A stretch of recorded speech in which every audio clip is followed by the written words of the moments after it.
Chapter 2: The Demonic Nature and the Descent into Darkness. Those who undergo severe austerities not recommended in the scriptures, performing them out of pride and egoism, who are impelled by lust and attachment, who are foolish and who torture the material elements of the body as well as the divine spark dwelling within, are to be known as demons. Bhagavad Gita 17:5-6. The raw power of Milton's Paradise Lost truly unfolds after the initial cosmic clash we explored in Chapter 1, where we established the ultimate authority of God and revealed the profound spiritual error inherent in Satan's rebellion. But as the narrative progresses, a more pressing question emerges. What truly defines Satan after his ignominious fall? How does he, along with his vast army of fallen angels, manage to sustain such unwavering defiance in the face of absolute defeat? This question led me to delve deeper into Satan's character in the aftermath of his expulsion, connecting his motivations, which are rooted in insatiable pride, corrosive envy, and an unquenchable desire to overcome God, with what the Gita describes as demonic nature and the three gates to hell.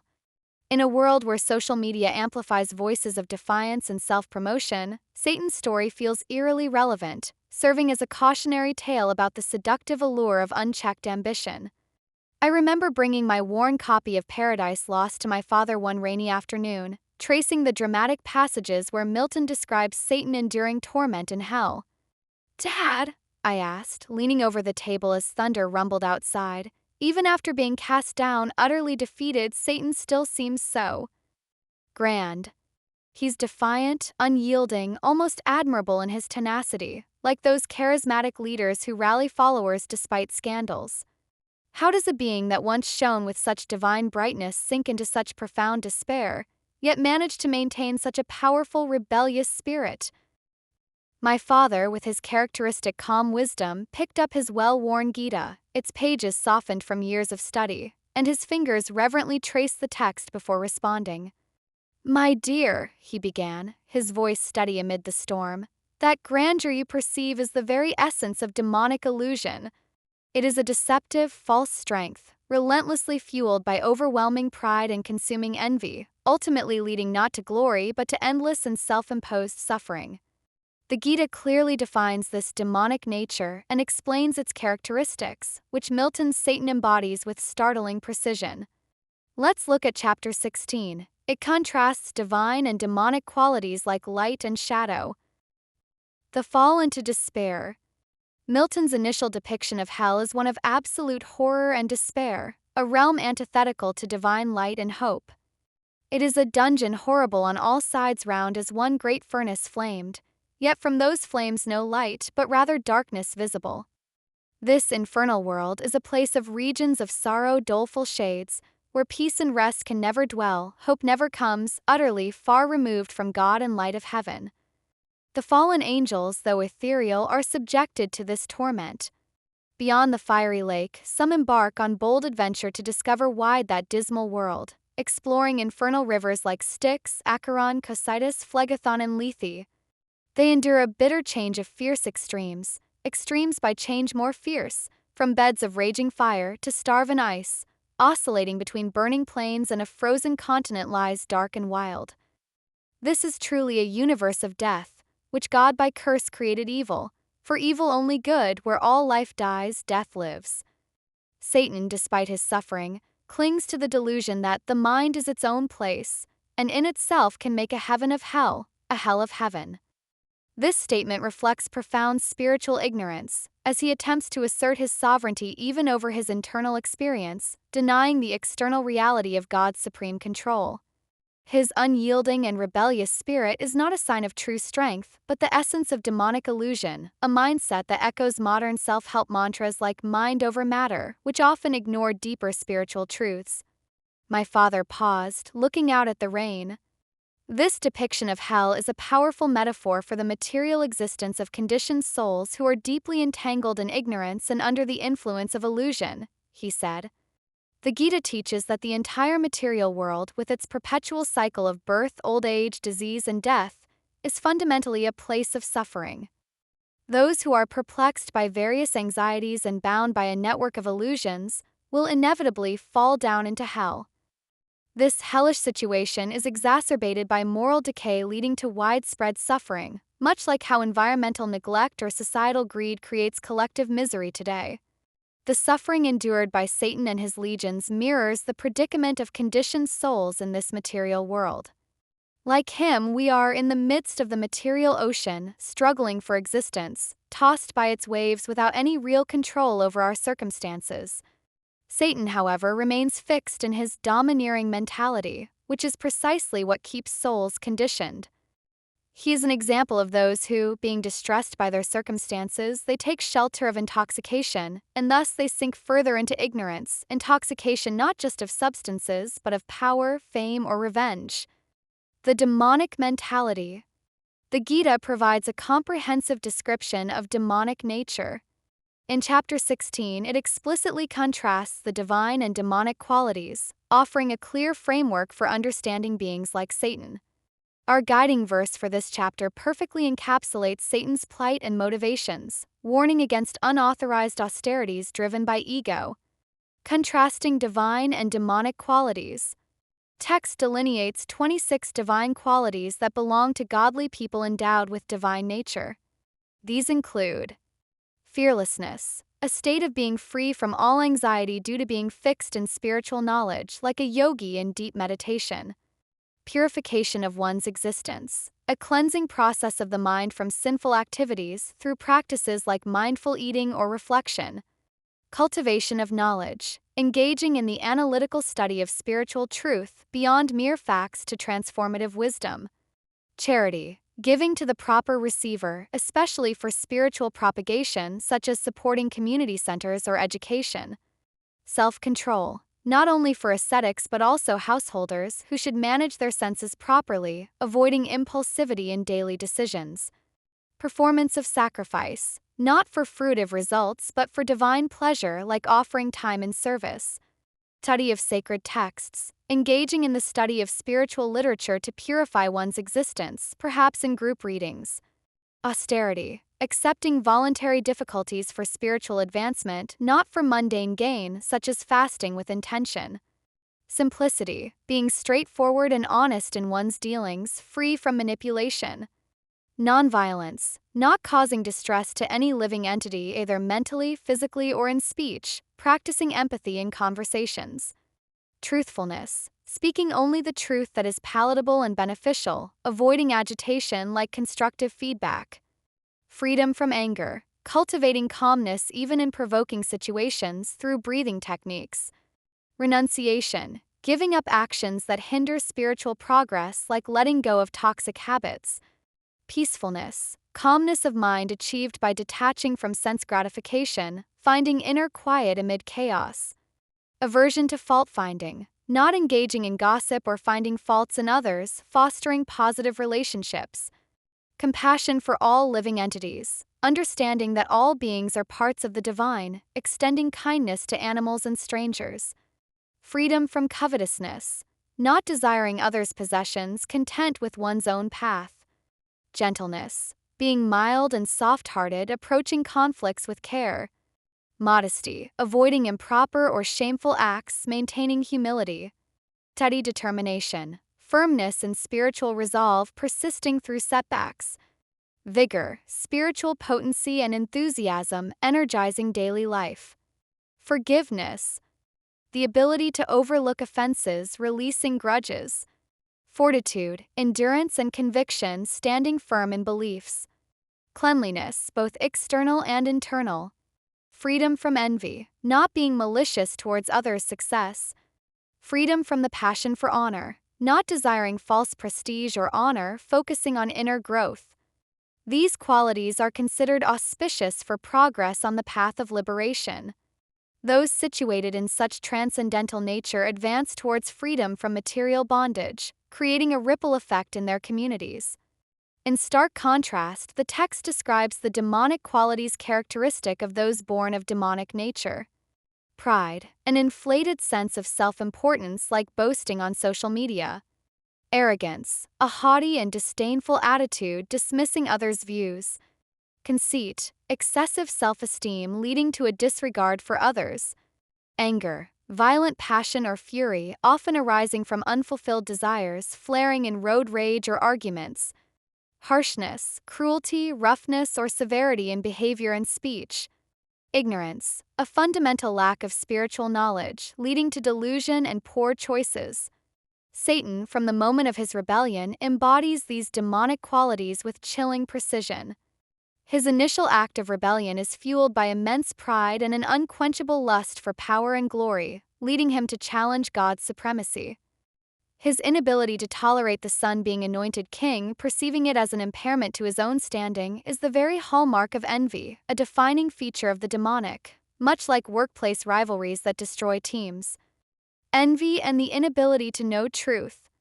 My father stressed, Satan is the archetype of the demonic mentality. His rebellion stems from pure envy, that poison of the soul. This envy is a fundamental barrier to understanding the supreme truth. The Gita clearly states that those who are envious of the divine as the supreme have no authentic access to the great literature. Such individuals, even if they are highly scholarly, are all envious of the divine.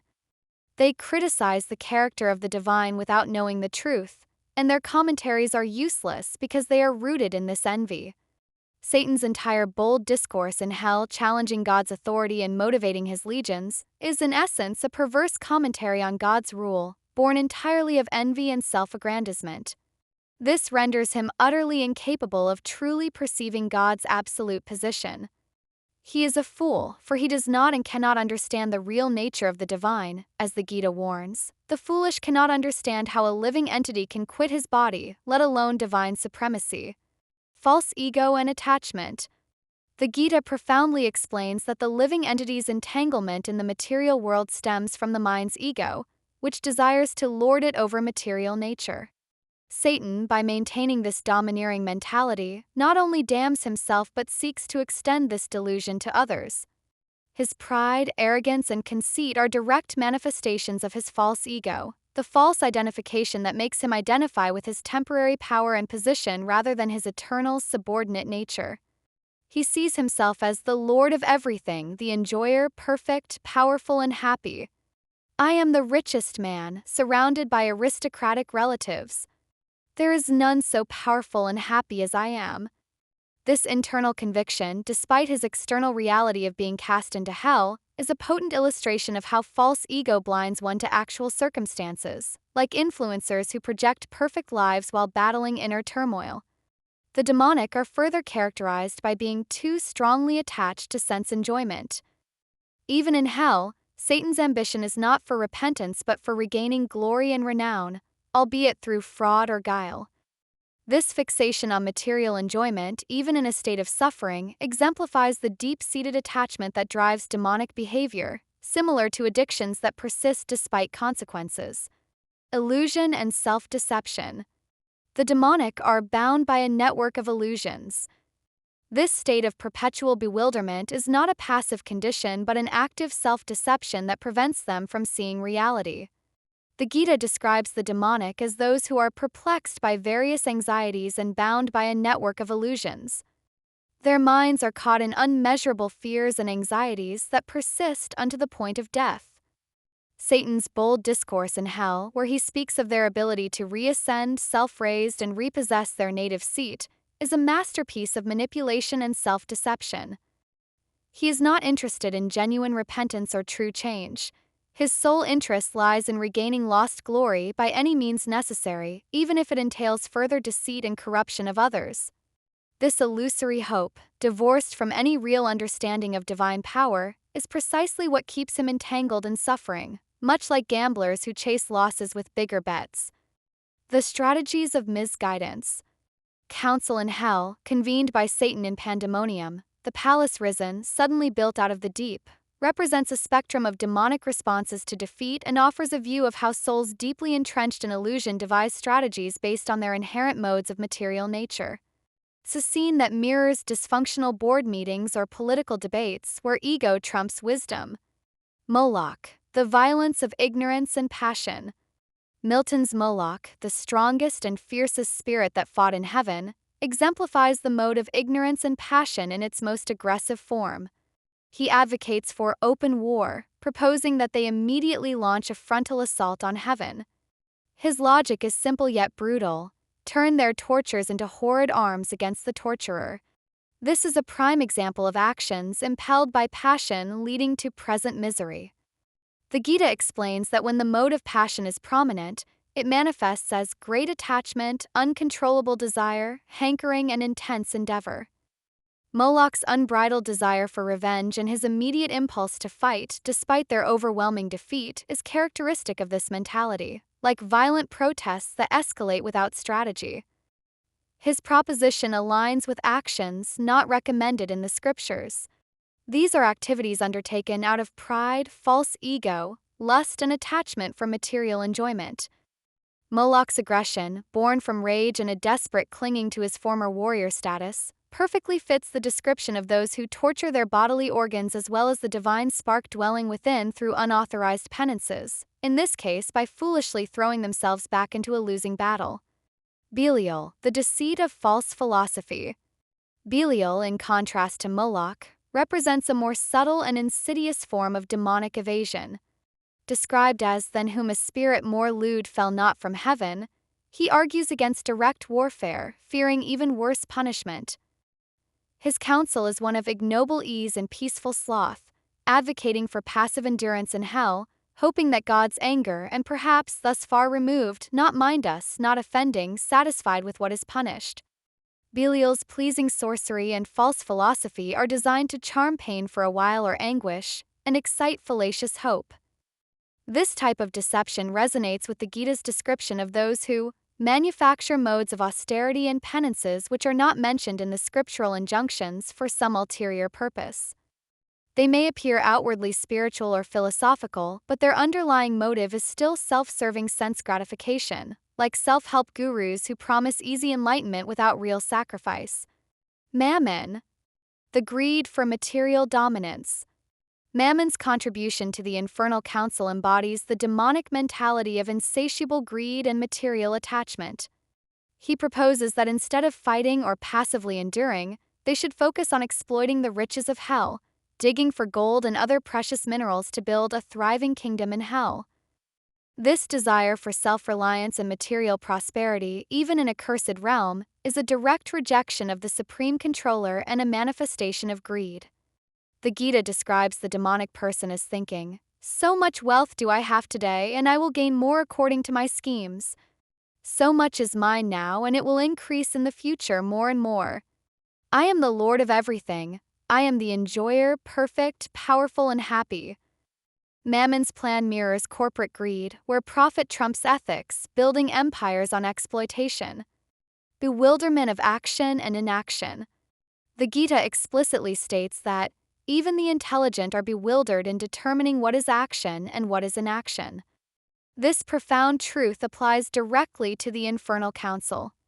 Despite their formidable intellect, Satan and his associates are profoundly confused about the true nature of action. To be liberated from all sins, one must understand the distinctions between prescribed action, forbidden action, and liberated action. The demonic, by their very nature, reject spiritual injunctions and authorized knowledge. Therefore, all their carefully devised plans, whether Moloch's open war, Belial's subtle deceit, or Mammon's material accumulation, are fundamentally forbidden actions that lead to deeper entanglement and suffering, like short-term fixes that worsen long-term problems. Hell and ignorance, the reality of spiritual darkness. Milton's vivid descriptions of hell with its utter darkness and penal fire, where hope never comes, resonate with the Vedic understanding of material existence. The suffering of the fallen angels, despite their ethereal nature, is a profound metaphor for the state of conditioned souls caught in ignorance, under the pervasive influence of illusion. Milton's hell is a metaphor for material bondage. Milton paints a picture of hell as a dungeon horrible on all sides round, a place where peace and rest can never dwell. The bitter change of fierce extremes, from burning plains to frozen continents, symbolizes the perpetual misery and lack of genuine repose for those alienated from God. This depiction of hell, my father stated, his eyes reflecting the text's depth, is a powerful metaphor for the material existence of conditioned souls who are deeply entangled in ignorance and under the influence of illusion. The material world itself is explicitly described in the Gita as a temporary place of miseries. It is a realm characterized by birth, old age, disease, and death, where happiness is fleeting like a mirage. The Gita's perspective on material misery. The suffering in Milton's hell, the constant anxiety, the unfulfilled desires, the internal torment of pride and envy, is not fundamentally different from the psychological and spiritual miseries experienced by conditioned souls in the material world. Those who are perplexed by various anxieties and bound by a network of illusions will inevitably fall down into hell. The absence of peace and rest in Milton's hell directly corresponds to the conditioned soul's lack of inner peace. One who is not in transcendental consciousness can have neither a controlled mind nor steady intelligence, without which there is no possibility of peace. The demonic, absorbed in unmeasurable fears and anxieties up to the very moment of death, are perpetually devoid of genuine contentment, like anxiety-driven lives in modern society, fueled by constant comparison. The three gates to hell. The Gita clearly identifies the primary forces that drive demonic nature and lead to spiritual degradation. There are three gates leading to this hell: lust, anger, and greed. Every sane man should give these up, for they lead to the degradation of the soul.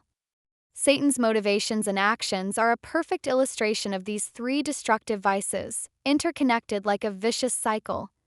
Lust. Lust is identified as the greatest sinful enemy and the destroyer of knowledge and self-realization. It is not merely sexual desire but any insatiable desire for material gratification, including the lust for power, fame, and control. Satan's entire rebellion stems from this pervasive lust. He desired to be equal to or greater than God, driven by an inherent desire to lord it over material nature. His hunger for honor, dominion, glory, and renown is a clear manifestation of this lust. My father explained that lust covers pure consciousness in 3 degrees, like smoke covering fire, like dust on a mirror, and like an embryo covered by the womb. Satan's inability to see God's absolute supremacy, despite having been in his presence, demonstrates how deeply his consciousness was covered by this lust for power and position, like politicians who crave control, blinding themselves to ethical boundaries. Anger. Unfulfilled lust invariably leads to anger. When desires for gratification are thwarted, the natural reaction is fury. Satan's burning rage against God and the Son, his pervasive perfidious hatred, is a direct consequence of his inability to achieve his lustful ambition of overthrowing God. Moloch's call for open war, fueled by his tortures, is a direct expression of this unchecked anger. This raw, destructive emotion blinds individuals to reason and leads them to commit further sinful acts, like road rage or online trolls exploding in fury. Greed. Greed is the insatiable desire to accumulate more endlessly. It drives the demonic to amass wealth by illegal means, without regard for moral or spiritual principles. Mammon's proposal to exploit the riches of hell to build a thriving kingdom perfectly illustrates this. The demonic mentality is characterized by the belief, "So much wealth do I have today, and I will gain more according to my schemes." My father emphasized that these 3 vices, lust, anger, and greed, are interconnected and constitute formidable enemies to human life. They are the direct pathways to the degradation of the soul. The more a person is freed from their influence, the purer their existence becomes, allowing them to follow spiritual principles and progress spiritually, starting with small acts like mindful consumption. The artificer of fraud. Satan's transformation into the serpent to tempt Eve is a pivotal moment in Paradise Lost and a profound illustration of the demonic nature's reliance on fraud and deceit. This cunning aligns perfectly with the Gita's descriptions of how demonic individuals operate to mislead others, shifting from brute force to subtlety. Falsehood and manipulation. Satan is explicitly called the artificer of fraud and the first to practice falsehood. His strategy shifts from open warfare to close design by fraud or guile. This is evident in his temptation of Eve, where he uses a serpent tongue and fraudulent temptation. He employs ambiguous words and jealousies to corrupt integrity.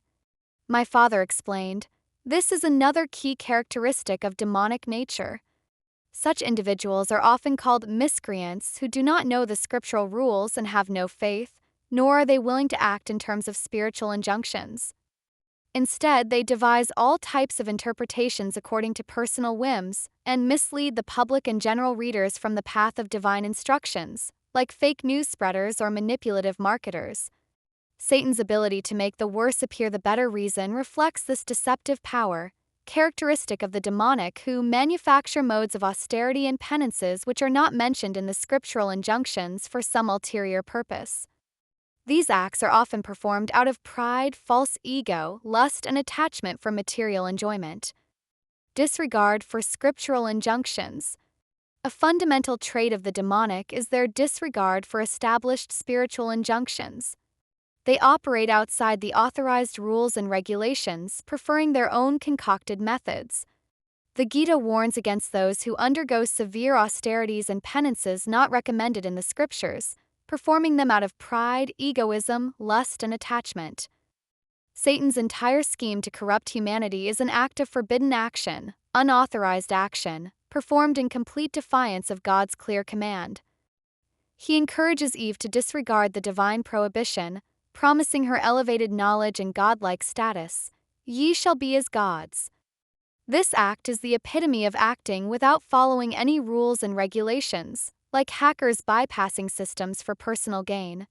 Escaping the abyss, the path beyond demonic nature. The bleak picture of demonic nature and its inevitable descent into darkness highlights the urgent need for a path to liberation.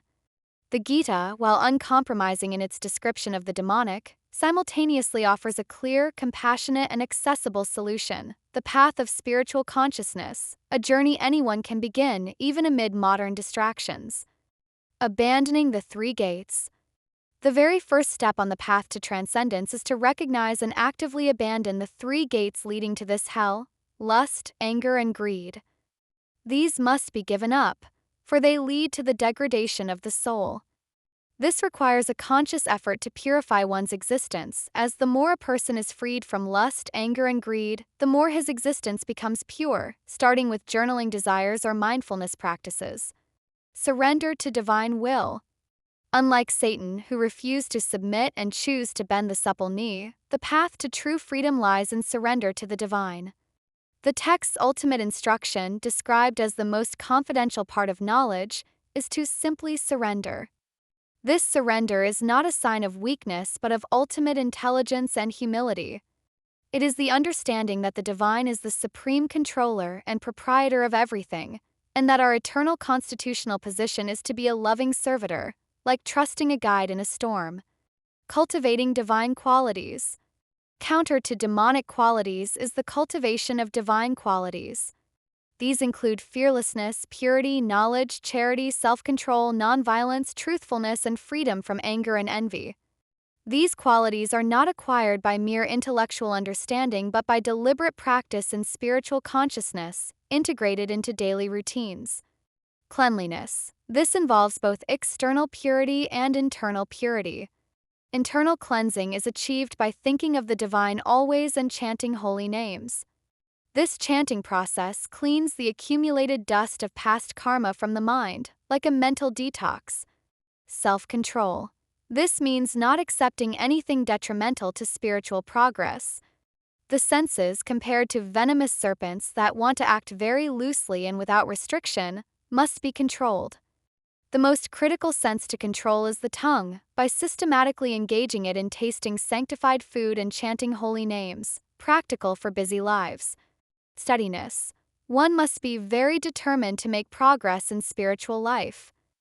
This unwavering conviction helps one avoid being disturbed or engaging in fruitive activities for promotion to heavenly planets. Wisdom and knowledge. True knowledge is not merely academic but involves understanding what is spirit and what is matter, and the distinction between the soul, the supersoul, and the material body. This is the king of education, the most secret of all secrets. Spiritual consciousness as the ultimate solution. The Gita emphasizes that the highest perfection of self-realization is to understand that one is eternally the servitor of the divine, and that one's only business is to discharge one's duties in spiritual consciousness. This is the liberated stage of devotional service. Direct engagement, spiritual consciousness is the easiest process of executing spiritual principles and the direct method for liberation. It allows one to become fully absorbed in the divine without deviation. Chanting holy names. In this present age, the best means of spiritual realization is chanting the holy name. This process is extremely effective in purging the mind of all misgivings and cleaning the accumulated dust of past karma, accessible even via apps or during commutes. Transcendental association. Progress on this path is greatly accelerated through the association of pure devotees. One has to associate with devotees, those who are in spiritual consciousness. One should search out a society dedicated to spiritual consciousness and learn how to discharge devotional service, like joining online communities or local groups. Working for the divine. Even if one cannot directly practice the regulative principles of devotional service, one can be drawn to perfection by working for the divine. This means being sympathetic to the propagation of spiritual consciousness, helping with resources, labor, or support. All activities, when performed for divine satisfaction, become spiritual activities, like volunteering for causes aligned with compassion. Faith. Faith is crucial for advancement. It means being convinced that devotional service is the best course. Faith ranges from tentative to firm conviction based on spiritual knowledge. One who, even though unable to execute such orders, becomes liberated from the bondage of karma if they have firm faith without envying the divine. Through these practices, one can overcome the demonic tendencies of pride, envy, lust, anger, and greed, replacing them with divine qualities and ultimately achieving eternal peace and liberation in spiritual consciousness. This is the profound message that my father continually shared, illuminating Milton's tragic epic with the timeless wisdom of the Gita, a wisdom that can transform even the darkest descent into a path of light. The ultimate purpose of spiritual consciousness is to facilitate the living entity's return to their eternal constitutional position as a loving servitor of the divine. By becoming fully absorbed without deviation, one can transcend all material contaminations and attain the supreme abode. This is the true escape from the abyss of demonic nature and the descent into darkness, leading to an eternal realm of peace and divine association. As we'll see in Chapter 3, this path extends to understanding the cosmic structure itself,